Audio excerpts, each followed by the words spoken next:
Hello, my friends. Welcome back on this hot summer day. Can you believe we're midway through August already? And yes, I am still wearing the coolest suit I have, my white suit just for summer. I'll be wearing this all through Labor Day. Now, let me introduce myself in case we have some newcomers. I'm Pastor Mark of Clinton Avenue Reformed Church in Bergenfield, New Jersey. And all summer, we're talking about stories that Jesus told to teach us things. They're called parables. So here we are with today's parable.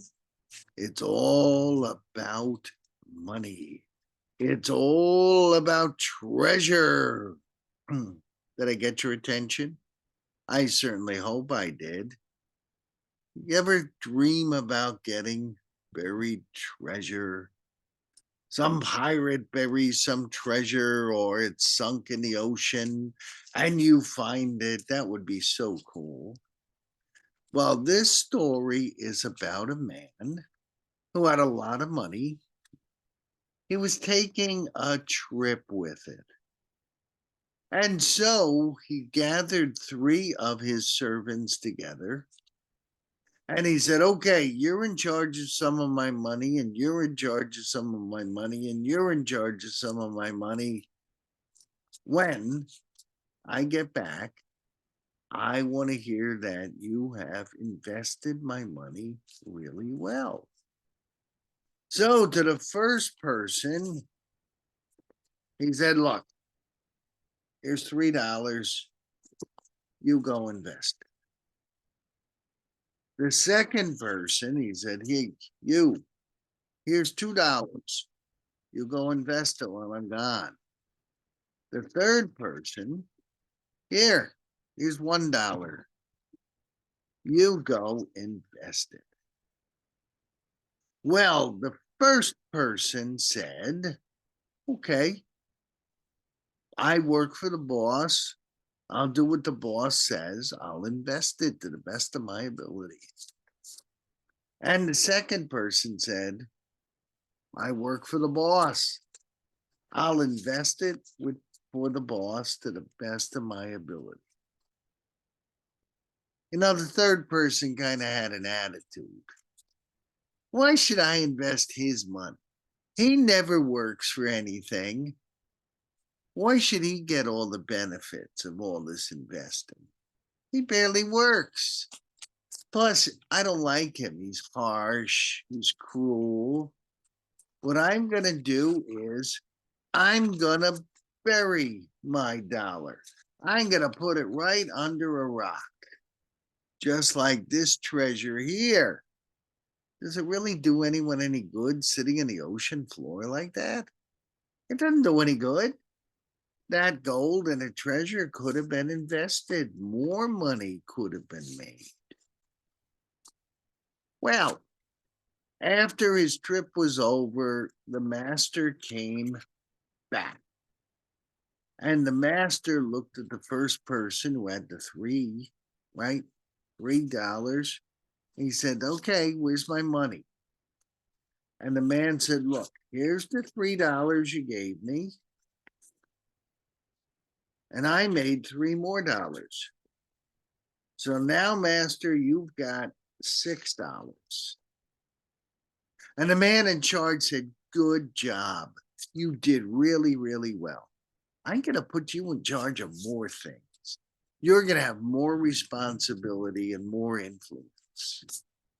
And he went up to the second person and he said, got my money? He said, well, of course. Here's the $2 you gave me. And here's two more that I earned. Now you have four instead of two. The man said, you did a great job. You know that?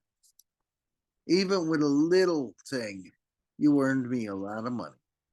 I'm going to put you in charge of bigger and better things. Well, he went up to the third man. The third man, remember, he got $1 to invest. And he said, where's my money? He said, here it is. Here's the dollar. Master said, that's it? Really? That's all you did with that dollar is nothing? What'd you do with it? And the servant said, you're a mean man. And you're always getting someone else's money that doesn't belong to you. And you don't work for anything. You're cruel. And so I took my dollar and I buried it.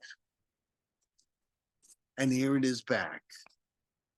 Well, the master who had put them in charge of earning more money investing, he said, oh, really? I'm that mean, huh? Oh, really? I take other people's money? Really? You think that of me?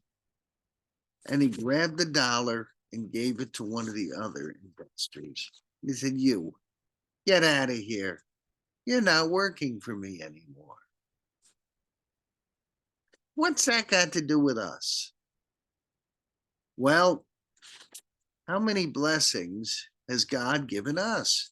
Not just money, but maybe our talents, maybe our ability to sing, our ability to learn really, really well. Certainly, our money's part of it. How have we used the things God gave us? Because remember, God gave us every ability we have. God gave us athletic ability. God gave us study ability. God gave us musical ability. God gave us dance ability. God gave us strength. And God says, use these things well. Have we? Or have we said, I don't want to do anything for God. He didn't do anything for me. He never gave me talents. He never gave me ability. I'm going to live for me. Well, at the end of the day, people who think that way, God's going to say, bye, get out. And at the end of the day, people who said, hey, I did the best I could with everything you gave me. I tried my hardest. God's going to say, good job. I've got even better things for you. Did we use our talents to bless others? Did we use our talents and say, thank you, God? Do we understand that everything we have is a gift from God? I hope we all start thinking about that. What has God given you that you're really good at? How do you use that to help others? How do you use that to say, thank you, God? How do you use that to say, God, I want you to be pleased with the work I am doing? That is ultimately our jobs, to live lives that make God pleased. Don't hide your talents. Don't stop using your talents. They belong to God. We just take care of them. Use them well for God's glory.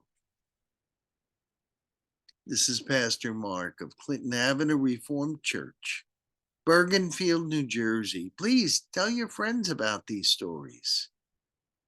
Like and comment on Facebook. You have a very blessed week. I'll see you next week.